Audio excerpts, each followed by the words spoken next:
লালবাগ কেল্লার নিচ দিয়ে অনেকগুলো সুড়ঙ্গ আছে, যেগুলো জমিদার আমলে করা।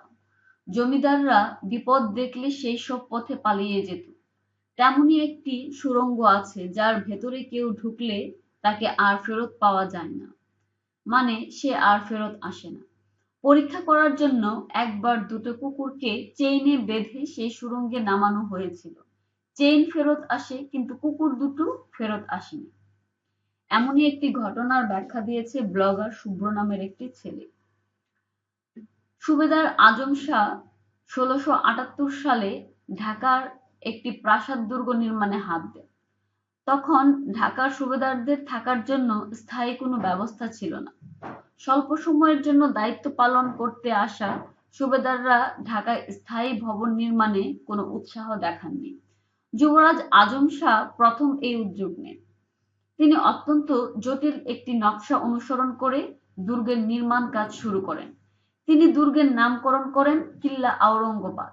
কিন্তু পরের বছর সম্রাট আওরঙ্গজেব তাকে দিল্লি ফেরত পাঠান। ফলে দুর্গের কাজ অসমাপ্ত রেখে তাকে দিল্লি চলে যেতে হয়। এরপর সুবেদার হয়ে দ্বিতীয়বারের মতো ঢাকায় আসেন শায়েস্তা খাঁ। যুবরাজ আজম শাহ তাকে লালবাগ দুর্গের অসমাপ্ত কাজ শেষ করার জন্য অনুরোধ করেন।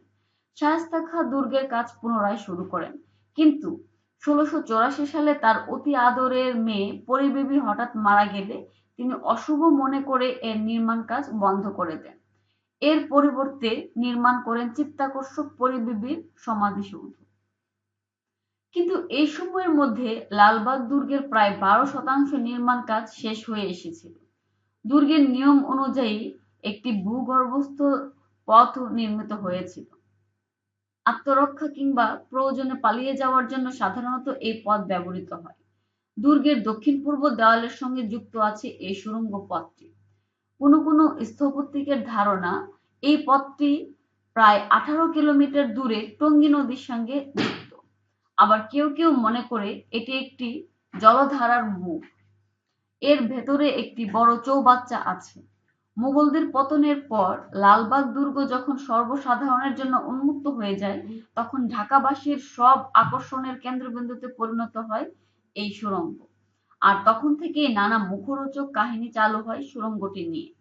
যেহেতু সুড়ঙ্গ পথের রহস্য উদ্ঘাটনের জন্য আজ পর্যন্ত প্রত্নতাত্ত্বিকগণ খনন কাজ করেননি, তাই এটি নিয়ে নানা কল্পকাহিনী চালু আছে। এ কারণেই এই সুড়ঙ্গ পথটি ঢাকার আদি বাসিন্দাদের কাছে এক বিরাট রহস্য। তাই আজও এই সুড়ঙ্গের সামনে তারা জড়ো হয়ে দাঁড়ায়। জানমালের যাতে কোনো ক্ষতি না হয় বা কৌতূহলবশত কেউ যেন এর ভেতরে প্রবেশ না করে, সেজন্য সুড়ঙ্গমুখী গেট নির্মাণ করে তাতে তালা দেওয়া হয়েছে। কিন্তু ঢাকাবাসীর মনে তালা দেওয়ার ব্যবস্থা কিন্তু আজও হয়নি।